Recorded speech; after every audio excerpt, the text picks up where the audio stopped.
네, 5월은 어린이 가정의 달이었는데요. 가정의 달이었다면 이제 6월은 호국 보훈의 달로 우리가 생각을 하고 있습니다. 한두 주 정도 우리 교회와 국가의 관계에 대한 주제로 좀 말씀을 드리고자 합니다. 우리 성도들은 하늘의 시민이고 하늘에 속한 자로서 신분을 가지고 있습니다. 이 땅의 국적은 우리가 죽음으로써 끝이 나지만 하늘나라는 이 땅에서뿐 아니라 영원한 내세까지 우리가 소속되는 나라이기 때문에 하늘나라가 영원한 우리의 나라고 또 조국이라고도 할 수가 있겠습니다. 그러나 그러면 우리가 이 땅에 우리가 다 누구나 우리 나라를 사랑하고 우리 나라를 위하는 마음을 가지고 있는데요. 이 대한민국이라는 우리가 살고 있는 이 나라와 우리의 관계는 어떻게 되는가 하는 것을 제가 주제로 말씀을 좀 드리고자 합니다. 오늘 읽은 본문 말씀은 천국의 비유입니다. 그런데 이 천국의 비유가 저 내세 죽고 난 다음에 천국이 아니고 이 현세 지금 우리가 살아가는 가운데 경험하는 천국을 예수님이 계속 말씀을 하고 있습니다. 예수님이 내세도 말씀하지만 예수님은 지금 우리가 이 땅을 사는 동안에 우리의 삶이 구원받고 또 천국의 원리가 우리 삶 속에 작동하는 것에 대해서 먼저 가르치고 계신 것입니다. 오늘 이 겨자씨와 또 누룩의 비유로 천국에 대해서 설명을 해주셨는데요. 이것은 예수님이 마태복음 13장에 천국 비유 중에 세 번째로 지금 나오는 겁니다. 제가 첫 번째, 두 번째를 아주 간단하게 말씀을 드리고 이 세 번째 비유를 말씀드리면서 우리 교회와 국가 또 우리의 신앙과 또 우리 나라나 사회에 대한 그 관계에 대해서 말씀을 드리고자 합니다. 먼저 이 천국의 비유를 할 때 예수님께서는 씨를 뿌리는 비유를 앞에 말씀했습니다. 그래서 이 농부가 씨를 뿌리면 씨가 여러 곳에 떨어질 텐데 그 중에 이제 제대로 된 땅에 좋은 땅에 이제 떨어진 그 씨앗은 뿌리를 잘 내리고 자라서 열매를 많이 맺게 된다는 겁니다. 이것은 무엇을 비유하느냐면 바로 우리가 이 땅을 살면서 하나님 나라를 경험하는 그 원리를 설명한 겁니다. 여기 씨앗은 바로 하나님의 말씀을 상징한다 그랬어요. 그래서 하나님의 말씀을 우리 마음속에 받아서 믿음으로 받아들이고 그 믿음을 지키며 살고 그리고 실천할 때에 우리의 삶 속에는 하나님의 나라가 결실을 해서요 30배, 60배, 100배로 우리의 삶이 영육간에 풍성하여지는 그런 결과를 낳게 됩니다.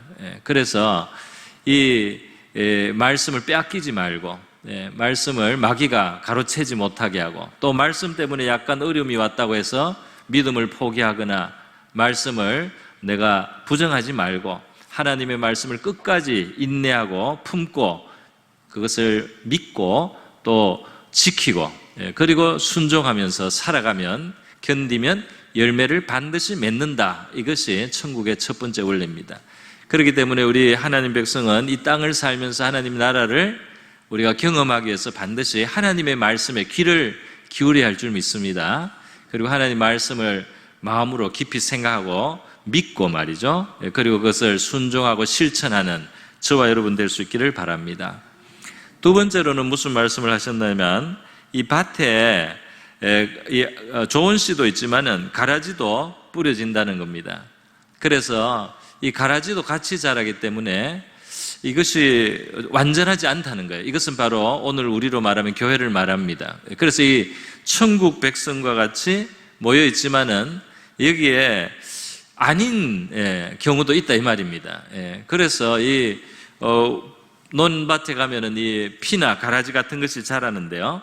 이제 그것을 이제 중간중간에 뽑기도 합니다만은 사실 분간이 잘 안 돼서 이제 초보자들 하다 보면은 알곡을 뽑는 경우도 많이 있습니다. 그래서 예수님은 뭐라고 하시냐면은 종들이 와서 밭의 주인에게 여기 지금 가라지를 많이 뿌려져 있는데 원수가 가라지를 뿌렸습니다. 이것을 뽑아야 되지 않겠습니까? 했을 때 주인이 뽑지 말라는 겁니다. 그대로 두라는 겁니다. 왜냐하면 구분하기가 사실 어렵단 말이에요. 그래서 가라지를 뽑다가 보면 알곡까지 진짜 좋은 그런 이삭까지 이걸 뽑게 되기 때문에 추수 때까지 함께 두라 그랬어요. 추수 때까지. 이것은 바로 이제 심판 날까지 우리 가운데는 이 참 신앙도 있고 가짜 신앙도 있다는 겁니다. 위선도 있다는 거예요. 참 신앙이 아닌 그런 신앙도 중간에 섞여 있습니다. 그런데 그것이 마지막 순간까지 우리가 다 판단하지 말고 하나님이 판단하시도록 하고 우리는 이 농사를 그냥 지으면 된다, 이렇게 말씀합니다. 그러니까 이 말씀 우리에게 어떤 의미를 가지냐면 이 땅에 있는 교회가 불완전하다는 것을 말씀하고요, 동시에 우리가 이게 그냥 속해 있다고, 여기가 그냥 출입한다고, 우리가 구원에 이르렀다, 천국을 소유했다, 이렇게 경솔하게 판단하기는 좀 어렵습니다. 그래서 내가 여기에 하나님의 집에 왔었고 하나님의 나라의 소식을 듣고 이렇게 하면서요, 알곡이 돼야 되겠다 말이죠. 그 겉모습만 있고 실제로는 속이 변하지 않은 이 가라지가 되지 않아야 되겠다, 이렇게 우리 자신에게는 그렇게 적용을 해야 되겠습니다. 내가 하나님의 집을 출입하면서 가라지처럼 껍데기만, 무늬만 신자가 되지 않고 진짜 내 마음에 하나님을 믿고 예수님을 모시고 내가 구원받은 백성이 돼야 되겠다 하는 마음의 결심을 하시기를 바랍니다. 그런 것이 좀 마음에 불안한 사람은 하나님 앞에 불쌍히 여겨달라고 하는 겁니다. 하나님, 저를 긍휼히 여겨주십시오. 저를 긍휼히 여겨주십시오. 제 믿음 없는 것을 도와주십시오. 나는 주님을 믿고 저는 죄를 회개하고 하나님의 뜻 따라 살기를 원합니다. 이렇게 우리가 겸손해질 때 알곡이 될 줄 믿습니다. 그래서 교회 생활하다가 몇 년 동안 그냥 오락가락만 하다가 나중에 하나님의 참 은혜와 사랑을 깨닫고 진실한 믿음을 갖고 또 하나님 위해서 많이 섬기는 그런 많은 분들이 사실 있습니다. 그래서 교회 다니면서 왜 저것밖에 안 되나 하고 우리가 속단을 하고 쉽게 판단해서는 안 된다 말이죠. 자, 이것이 두 번째 천국에 대한 비유였어요. 세 번째, 지금 오늘 본문 함께 읽은 이 본문이 천국의 비유인데, 이것은 뭐냐면 천국은 작게 시작하지만 점점 큰 결과가 되고 큰 영향을 미친다는 것이 이 세 번째 천국의 비유의 겨자씨와 누룩을 통해서 예수님께서 우리에게 가르쳐 주신 겁니다. 이 겨자씨는 굉장히 작아요. 그래서 이 좁쌀보다도 작아서 이게 어떤 티끌인지 이게 씨인지 모를 정도로 아주 작습니다. 이게 흙 날개갱이 것처럼 그렇게 작습니다. 그런데 이 겨자씨가 이제 들어가면 자란데 이것이 풀이 아니고 나무가 돼가지고 나무가 되어서 이 새도 깃들 만큼 나무가 된다는 거예요. 그 보면은 풀도 안 될 것 같은데 그게 나무가 되고 새들이 와서 깃드는 그 정도가 자란단 말이죠. 물론 이제 이것은 예수님이 이제 그 어떤 그 지역에서 어떤 그 겨자씨에 대해서 말씀하신 것입니다. 또 이제 다른 비유를 드셨습니다. 그것은 뭐냐면 이 누룩을 이 가루에다가, 반죽을 한 가루에다가 넣으면은 이 반죽 전체가 커지지 않습니까? 누룩을 별로 많이 넣지는 않아도 말이죠. 이 누룩을 조금만 넣어도 그 누룩이 들어가서 발효작용을 해서 이 반죽 전체가 부풀어지고 이제 빵을 제대로 굽거나 이렇게 할 수가 있게 됩니다. 그래서 이것은 무슨 말이냐면 이 하나님의 나라는 각 사람의 마음속에 조용히 하나님의 말씀이 들어오고 믿음이 생기고 하나님을 믿게 되고 또 이 세상에 별로 잘나지 않은 사람들 이렇게 모여서 교회가 시작되고 이렇게 하는 것 같아도 그래도 이 하나님의 나라 교회가 이 땅에 있음으로써 여기에 안식처가 되고 말이죠.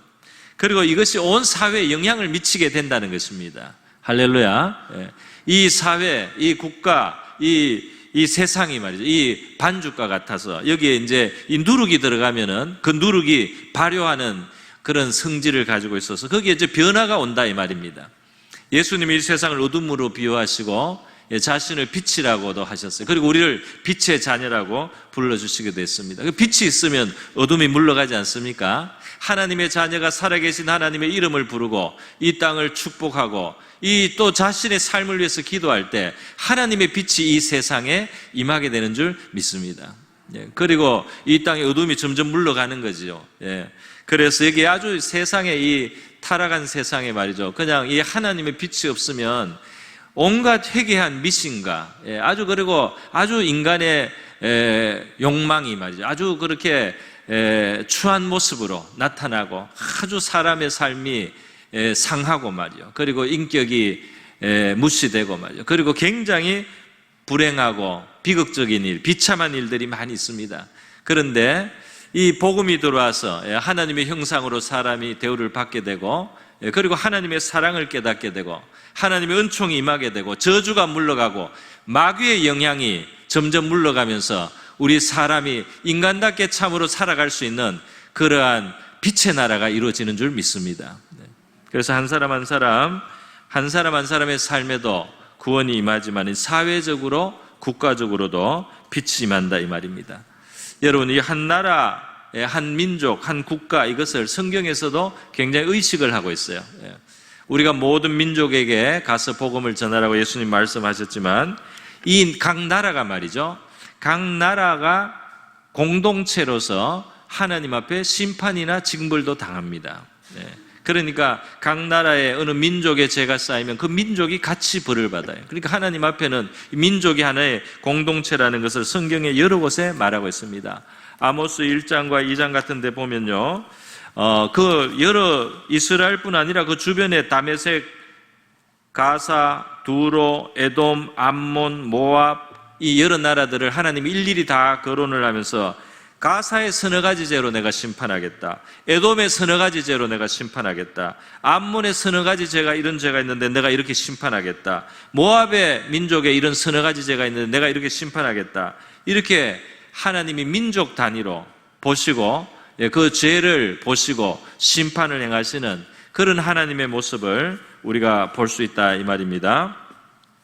그리고 하나님은 말씀합니다. 우리가 있는 곳에, 우리는 그곳에 평안을 구해야 된다는 거예요. 평안을 구해야. 우리가 있는 곳에 평안을 구하는 건 당연한 것입니다. 예레미야 29장 7절에 보면 너희가 포로로 되어서 잡혀가면 너희가 잡혀간 그 성읍을 위해서, 너희는 평안을 위해서 기도하라 말이에요. 그래서 그 평안, 그 성읍이 평안함으로 너희도 평안하게 그렇게 살아. 그게 하나님의 뜻이다 그랬습니다. 디모데전서 2장에도 우리에게 강력하게 권하는 말씀이 있습니다. 그것은 임금과 높은 지위에 있는 모든 사람을 위해서 우리가 간구와 기도와 도고를 감사를 하라는 겁니다. 그래야지 그 사람들이 나라를 잘 운영을 하고 사회를 잘 운영을 해야지 우리가 경건하고 단정하고 고요한 평안한 생활을 할 수 있기 때문이다. 그러니까 우리 성도가 들어가면 우리 성도가 있는 곳에는 나라를 위해서 기도해야 되고, 직장을 위해서 기도해야 되고, 우리가 있는 사는 곳을 위해서 기도해서 그곳에 평안이 있게 하는 복의 통로고 영적인 제사장의 역할을 하라고 하나님이 말씀하신 줄 믿습니다. 예수님께서 마태복음에서요, 이 천국 백성에 대해서 처음으로 하신 말씀이 우리 보통 산상설교라고도 하죠. 그래서 5장, 6장, 7장에 걸쳐서 있는데, 이 산상설교는 처음의 시작 부분이 천국 백성 8가지 복을 말씀하고 있어요. 그래서 팔복이라고도 하죠. 거기 보면 심령이 가난한 자는 복이 있나니 이렇게 이제 시작합니다. 그러니까 천국은 회개부터 시작하는 거예요. 회개가 천국의 시작입니다. 이 심령이 가난하다는 말은 자기 안에 의가 없고 자기가 하나님 앞에 죄인인 것을 깨닫는 거예요.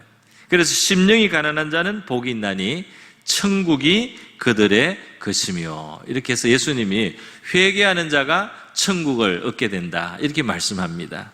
그리고 또 애통하는 자는 복이 있나니 위로를 받을 것이다. 이것도 다 마찬가지. 이게 다 회개와 관련이 됩니다. 애통한다는 것도 그렇습니다. 회개한 사람은 온유해집니다. 온유한 자는 복이 있나니. 그리고 의에 줄이고 목마른 자가 되고요, 또 남을 긍휼히 여기는 자가 되고, 마음이 청결한 자가 되고, 화평하게 하는 자가 되고, 또 의를 위해서 박해도 받는 자가 됩니다. 그런데 이것이 회개하는 사람이고 하나님 나라를 얻게 되는 사람인데, 천국이 그들의 것이며, 팔복의 마지막 8번째도 천국을 이야기하는 거예요. 의를 위하여 박해를 받는 자는 복이 있나니 천국이 그들의 것임이라. 할렐루야. 그래서 저와 여러분에게는 하나님께서 우리 자신을 깨달아서 하나님 앞에서 깨닫고 정말 더욱더욱 깊이 회개하고 천국을 더 충만하게 우리의 삶 속에 누릴 수 있기를 바랍니다.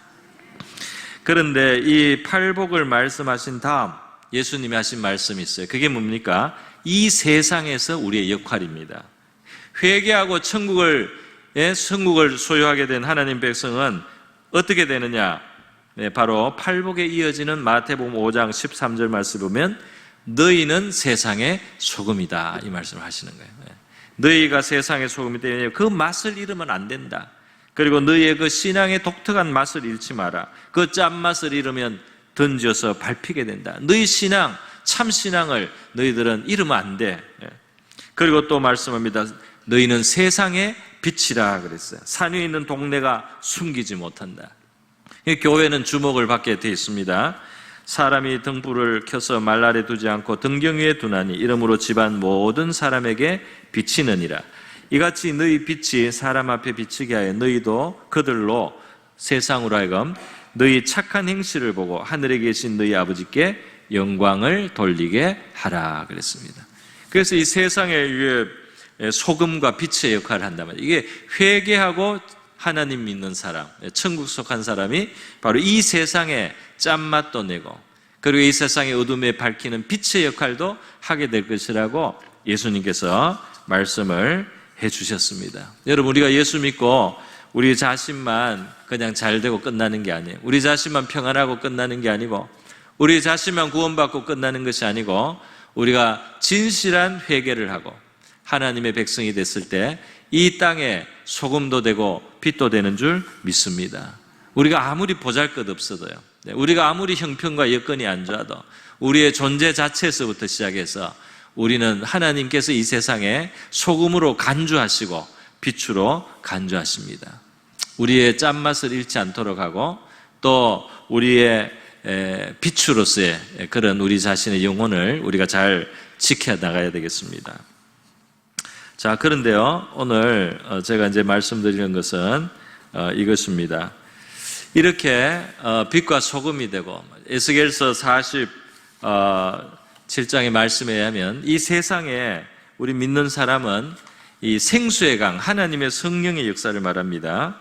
생수의 강이 흘러가는데 그 생수의 강이 흘러가서 이 땅에 여러 가지 메마른 곳을 적셔주고 그리고 거기에 생명나무가 나게 하고 거기에 물고기들이 많아지게 하는 이 에스겔이 환상 속에서 장차 이 세상에 주실 하나님의 은혜를 이 강물로 봤습니다. 강물로 하나님이 보여주셨어요. 그래서 이 강물이 흐르는 곳마다 이 살아난다는 겁니다. 치료가 된다는 겁니다. 복음이 전하여지고 사람들이 하나님을 믿게 되고 영원한 소망을 갖게 되고 사탄의 권세에서 노임을 받게 되고 빛의 나라에 속하게 되는 바로 그런 사회들마다 말이죠, 더 살만한 세상이 되어온 줄로 믿습니다. 그렇게 온 세계 역사가 말이죠, 흘러가면서 이 세계는 얼마나 문제가 많아요. 문제는 항상 있습니다. 항상 불의도 있고 항상 전쟁도 있어요. 그럼에도 불구하고 그 속에 하나님의 생명 강물이 흘러갑니다.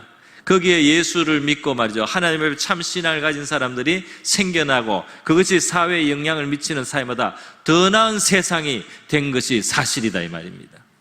이 세상 이만큼 살게 된 것은 바로 하나님이 이 땅에 베풀어 주신 그와 같은 은혜가 있기 때문이라는 거예요.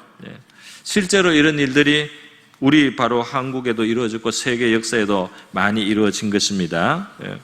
우리 대한민국의 이 부흥이 복음이 증거될 때 말이죠, 19세기 미국의 무디와 같은 이런 사람들이 많은 사람들에게 각성을 일으키고 신앙이 부흥되고 일어났어요. 그때 아시아와 조선에 많은 젊은이들이 갈 수 있도록 그 동기가 되었습니다. 그래서 이 우리나라에 복음이 온 거예요.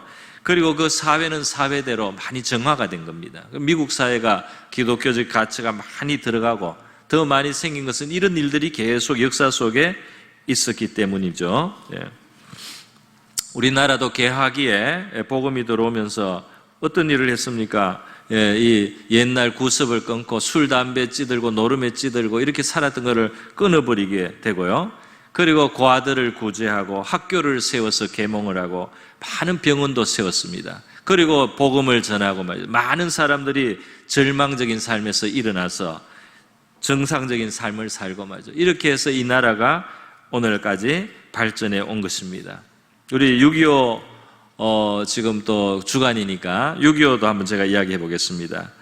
이 6.25가 처음 일어났을 때 말이죠, 벌써 그때 우리나라에서는 이 반미운동이 그 옛날에도 있었어요. 그렇기 때문에 그때 우리 이 한국에는 이념적으로 굉장히 복잡했습니다. 옛날에도. 그래서 미국은 철수된 상태였어요. 그리고 북한이 침공을 했습니다. 그런데 이제 미국은 한국이 나가라고 해서 나갔기 때문에 이제 그 마음은 어떻게 먹느냐는 미국에 달려있는 그런 상태였습니다. 그런데 이틀 만에 참전을 해줬습니다. 되게 빨리 결정을 한 거예요. 여기에는 미국의 정치적인 상황도 있지만은 또 다른 측면도 있다고 사람들이 말을 합니다. 그게 뭐냐면은 영향을 준 사람에서 바로 빌리 그레암 목사입니다. 세계적인 20세기 최고의 그 전도자죠. 이 빌리 그레암 목사가 4월 달에 그 6.25 일어나던 1950년 4월 달에 보스턴에서 2만 5천 명이 모이는 집회를 할 때 하나님의 영감을 받았어요. 그래서 이 사람이 미국과 대통령을 향해서 말을 했습니다. 뭐냐면은 그 당시에 이 세계는 평화 무드가 있었어요. 왜냐하면 소련하고 미국이 연합군이었거든요. 일본과 독일과 싸우기 위해서. 그리고 이제 전쟁을 이겼지 않습니까? 그러니까 공산주의에 대해서 이게 관념이 해이했습니다. 그런데 바로 그때 빌리 그레암이 4월 달에 대통령과 미국을 향해서 말했어요. 평화의 단잠에서 깨어나서 군사력을 강화하고 전쟁할 준비를 하라 그랬어요. 이것은 하나님의 명령이다. 하나님의 말씀이니까 도와야 될 이웃이 있으니까 군사력을 준비하라 그랬습니다. 그게 4월 달이었어요. 그리고 6월 달에 한국 전쟁이 일어난 겁니다. 그리고 바로 또 빌리 그레암이 바로 대통령에게, 트루먼 대통령에게 전가를 했습니다. 한국에 30만 기독교인이 있는데 공산군에 의해서 점령이 되면 30만 기독교인이 다 학살당할 텐데 30만 명의 기독교인이 학살을 당하면 그 죄값을 대통령에게 하나님이 물을 거다. 그러니까 빨리 참전을 하라고 다시 독촉을 했습니다. 빌리 그레암의 부인이 루스 그레암이라는 분이 있는데요. 이 부분은 바로 미국 선교사님의, 우리 한국에 오신 선교사님의 딸이에요. 바로 함흥에서 태어났습니다. 함흥에서 태어나서 선교사님 부모님하고 일제시대 때 북한에서 선교하던 바로 그 한국에서 이 한국 음식을 먹고 크신 분이에요. 그래서 이 부인도 한국을 되게 사랑한다고 합니다. 어쨌든 이렇게 해서 미국은 빨리 참전하고 우리 유엔 역사에 없는 16개국 미국을 중심으로 해서 참전을 해서 이 전쟁을 치르고 승리해서 우리 자유를 지켰습니다. 오늘 우리가 찬송 부르고 예배 드릴 수 있는 것은 하나님께서 세계를 움직여서 우리를 도와주셨기 때문이 아니겠습니까? 안 그러면 우리가 지금 어떤 세계에 살고 있겠어요? 우리가 김일성을 찬양하고 김정일 찬양하고 말이죠. 그런 사람들을 찬양해야 되는 그런 어두움에 갇혀 있지 않겠습니까? 여러분, 정말 6.25 이후도 한국이 얼마나 발전을 했습니까? 우리 국민들이 열심히 노력하고 일했고요. 우리는 지금 많이 비판을 하지만 한국에 있었던 역대 지도자들, 대통령들은 성견 지명이 있었습니다. 먼 나라의 계획을 잘 세워놓은 거예요. 틀을 잘 닦아놓은 겁니다. 그래서 지금 한국이 이렇게 세계적으로 발전을 한 거예요. 2차 대전 후에 이렇게 발전한 나라가 없습니다. 기초를 잘 닦았다 이 말입니다. 대한민국 기초는 굉장히 잘 닦인 나라입니다. 우리는 살면서 여러 가지 부족하다고 불평도 원망도 하고 그 문제를 자꾸 지적하지만 한 발자국 멀리 돌아서서 보면은 이 나라는 기초를 잘 닦아놨기 때문에 지금 이만큼 올 수가 있었다 이 말입니다. 세계 나라들이 부러워하는 거예요. 그리고 지금도 이 세계적인 이 학술지 같은 데 보면 대한민국이 앞으로 더 발전할 거라고 내다보는 그런 이 문서들이 나옵니다. 그런 예측들이 나온단 말이에요. 세계에서 엄청나게 이제 두 손가락 안에까지 갈 수도 있을지 모른다. 이런 것이 나옵니다. 그 중에는 한국 사람이 성실하고 부지런하고 교육열이 높은 것도 있지만 어떤 사람은 대한민국에 개신교회가 있기 때문이라고 주장하는 사람도 있어요. 학술지에 나오는 거예요. 이 개신교인들이 나라를 사랑하고 말이죠. 양심적으로 살려고 해도 노력을 하고 말이죠. 그리고 그 기독교적인 가치는 이 사회를 발전시키는데 대단히 중요한 역할을 하고 있다는 겁니다. 할렐루야. 제가 우리 성도들을 볼 때 이분들이 예수 안 믿고 그냥 살면 뭘 하고 있을까 이런 생각할 때가 있어요. 여기 와서 기도도 하고 뭐 봉사도 하고 좋은 일도 하고 말이죠. 이렇게 생활하시고 또 양심적으로 살려고 하고 그래도 좀 뭔가 선하게 살려고 하지 않습니까? 하나님을 믿으니까 말이죠. 이분들이 하나님 안 믿고 세상적으로 살면 어디에서 위로를 받고 어디에서 낙을 찾아서 무슨 죄를 지을 수 있을까? 그런 생각도 해본다 이 말입니다. 그래서 이 자리에 계신 여러분 정말 감사하고 축복합니다. 예, 우리가 하나님께 복을 받은 줄 믿습니다. 예.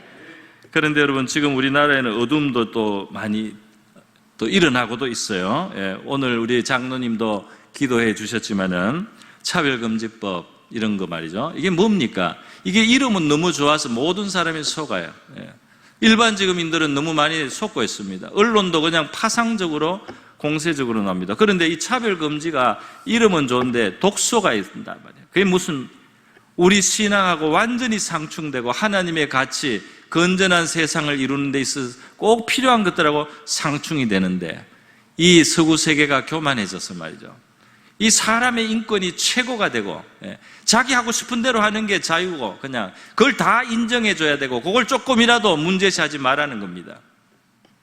그래서 성경의 신약과 구약 성경에서 수천 년 동안 하나님이 한 번도 죄가 아니라고 하신 적이 없고 그것도 큰 죄라고 하신 이 동성애가 정당화될 뿐 아니라 동성애가 잘못이라는 말하는 것을 불법화하고 동성애자들의 권리를 더 중요하게 여겨서요. 예를 들면 신학교에도 입학하는 것을 차별하지 마라. 목사가 되는 것 차별하지 마라. 다 하게 해야 된다는 겁니다. 이게 차별금지법이에요. 차별금지법은 그거를 거부할 경우에 무슨 그 마음에 상처받은 것까지 손해배상을 다 하도록 그렇게 해가지고 말이죠. 교회가 다 무너집니다. 지금 서구에 그런 일이 이미 일어나고 있습니다. 미국과 영국에 일어나고 있다 이 말이에요. 그거를 보면서도 한다는 것은 말이 안 됩니다. 최근에는 바로 4일 전에 평등법이라는 법이 또 발의가 또 됐어요. 더불어민주당 24명, 열린민주당 2명 발의했습니다. 원래 50명을 목표로 했는데 그거는 못했어요. 그러나 일단 발의가 돼 있다 이 말입니다. 그럼 어떻게 됩니까? 그게 통과가 되면 말이죠. 나중에 우리 신학교에 동성애자 들어옵니다. 그거를 막으면 안 되는 거예요. 그게 불법이 되는 거예요. 여기에 강단에 서게 됩니다. 여러분은 그런 교회가 교회라고 생각하십니까? 하나님의 말씀이 수천 년 동안 죄라고 한 것을 그것을 인정하지 않는다 이 말입니다. 나라의 법이 우리의 신앙의 자유를 침해하게 된다 이 말입니다. 우리 기독교인의 인구의 5분의 1은 될 텐데 말이죠. 이 사람들의 자유가 침해된다 이 말이에요. 이거는 그냥 상식적으로도 국가가 해서는 안 되는 일입니다. 왜 우리에게 그걸 강요하느냐 말이죠. 우리는 그걸 죄라고 알고 있는데 말이죠. 그뿐만이 아닙니다. 법이 되면은 교과서가 강력하게 그것을 지지하고 아이들에게 가르치게 된다 이 말이에요. 지금은 이런 법들이 통과되지 않은 상태에서도 이미 교과서에 들어오고 있습니다. 동성애가 정당하다, 옳다, 엄마도 아빠도 다 남자일 수도 있다, 엄마도 아빠도 다 여자일 수 있다, 이거를 이미 가르치기 시작한다 이 말입니다. 차별하지 마라 말이에요. 그 미국 교과서가 그렇다는 거예요. 우리는 아직 그까지는 아니고 그냥 동성애자도 인정해야 된단 말이에요. 어쨌든 이번에 평등법은 이것을 통과시키기 위해서 형사처벌만 아직 거기에 하지를 않았어요. 그러나 일단 법이 들어온다는 것은 무슨 뜻입니까? 그것이 국가가 이게 옳다고 인정을 한다 이 말입니다. 총신대학교에 동성애자를 평등하지 않게 거절하면 안 된다 이 말입니다. 총신대학교 교수에 동성애자가 들어와도 그걸 모두 평등하기 때문에 그 평등을 저버리고 그 사람을 임용하지 않으면 그게 신학교가 죄를 짓는 게 된다 이 말입니다. 처음에는 형사처벌은 나중에 검토하고 또 합의를 거쳐서 하겠다 이렇게 단서를 달았지만은 원래 이렇게 큰 법이 테두리가 생기면은 그 앞에 내용이 강화가 되는 거예요. 그건 제가 영국에서도 본 겁니다. 처음에는 자유를 약간 줍니다, 교회에다가. 처음에는 이런 동성애 교육 받기 싫으면 당신 애들은 안 받게 하십시오. 그렇게 해서 그 교실 시간에 애들 빼내갈 수 있도록 처음에는 해줬는데 몇 년 지나고 그 권리가 없어졌어요. 그 다음부터는 그 교육에 받지 않으면 처벌 대상이 된다 이 말입니다. 그렇기 때문에 지금 막아야 되는데 지금 16일 날 발의가 됐어요. 그래서 교계가 이것을 우리 국민의 지금 5분의 1이 말이죠. 기독교인이면은 이 기독교인의 신앙의 자유를 무시한 이런 법을 국회의원들이 냈단 말입니다.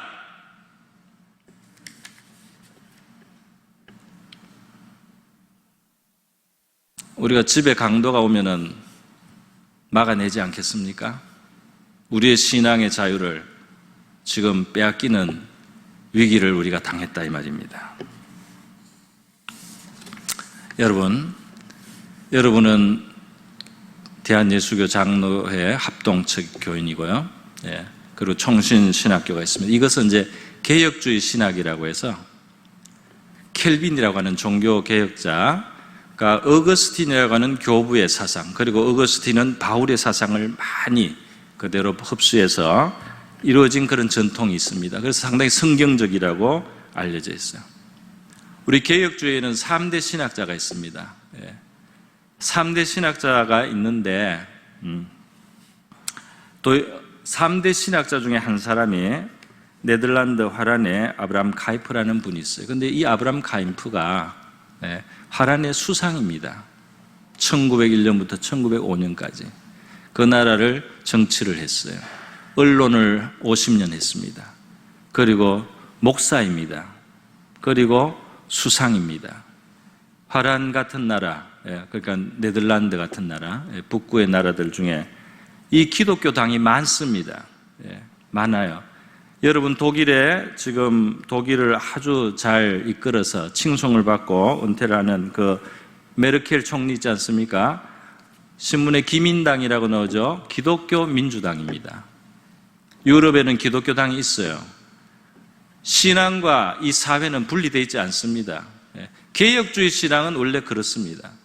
왜 그렇습니까? 하나님은 교회 안에 계신 하나님이 아니다 이 말이에요. 교회 안에만 계신 하나님이 아니고 바로 이 사회, 국가, 예술, 학문 이런 모든 분야도 다 하나님이 원래 주인이시단 말이에요. 창조시기 때문에. 그래서 그곳에 하나님의 다스림이 임하도록 우리는 노력해야 된다. 이것이 우리 개혁주의 사상이에요. 그렇기 때문에 우리 보수주의 교회는 이 정치에 대해서 이야기하면 안 된다 이런 말을 하시면 안 됩니다. 우리 켈빈이 종교개혁을 할 때도 제네바 도시의 시의회에서 이 모든 일을 하고 시를 다스렸습니다. 여러분, 오늘 우리 대한민국, 우리가 그동안 하나님의 은혜로 또 우리 선배들이 잘하셨겠죠. 빛과 소금의 역할을 해서 대한민국의 발전, 나라를 위해서 얼마나 많이 기도했습니까? 그런데 지금 이런 어둠이 와서 우리가 해야 될 일이 있다고 믿습니다. 제가 한국의 기독교 대학생 기독교 선교회 우리 CCC라고 있죠. 대학생 선교회를 창시하신 김중권 목사님이 1970년대에 이 민족 복음화를 마음속에 소망하면서 썼던 그 기도시가 있어요. 이거를 읽어드림으로 오늘 설교를 좀 마무리하려고 합니다. 이거 70년대니까 그때 내다볼 때는 사실 꿈꾸기 어려운 일이었어요. 그때 기독교인이 100만 정도밖에 안 됐습니다. 그런데 어떤 그 시를 이 시를 통해서 기도한 내용인데 한번 제가 읽어드리겠습니다. 어머니처럼 하나밖에 없는 내 조국, 어디를 찔러도 내 몸같이 아픈 조국, 이 민족 마음마다, 가정마다, 교회마다, 사회의 구석구석, 금수강산 자연환경에도 하나님의 나라가 임하게 하시고 뜻이 하늘에서처럼 이 땅에서 이루어지게 하옵소서. 이 땅에 태어나는 어린이마다 어머니의 신앙의 탯줄, 기도의 젖줄, 말씀의 핏줄에서 자라게 하시고 집집마다 이 집의 주인은 예수님이라고 고백하는 민족, 기업주들은 이 회사의 주인은 예수님이고 나는 관리인이라고 고백하는 민족, 두메마을 우물가의 여인들의 입에서도 공장의 직공들, 바다의 선원들의 입에서도 찬송이 터져나오게 하시고 각급 학교 교실에서 성경이 필수 과목처럼 배워지고 국회나 각의가 모일 때도 주의 뜻이 먼저 무너지게 하시고 국제시장에서 한국제 물건은 한국인의 신앙과 양심이 을의 보증수표처럼 믿어지는 민족, 여호와로 자기 하나님으로 삼고 예수 그리스도를 주로 삼으며 신구약 성경을 신앙과 행위의 표준으로 삼는 민족, 예수의식과 민족의식이 하나 된 지상 최초의 민족, 그리하여 수많은 젊은이들이 예수의 꿈을 꾸고 인류 구원의 환상을 보며 한 손에는 복음을 다른 한 손에는 사랑을 들고 지구촌 구석구석 누비는 거룩한 민족이 되게 하옵소서. 아멘. 이런 고백을 했어요. 여러분, 이 중에 벌써 이루어진 것도 있는 것 같습니다. 이제 대한민국 제품이 외국에서 얼마나 선호됩니까? 그죠? 대한민국 물건이라면 막 서로 살려고 하는 정도로. 그런 나라가 돼. 그 70년대는 꿈도 꾸지 못할 일입니다.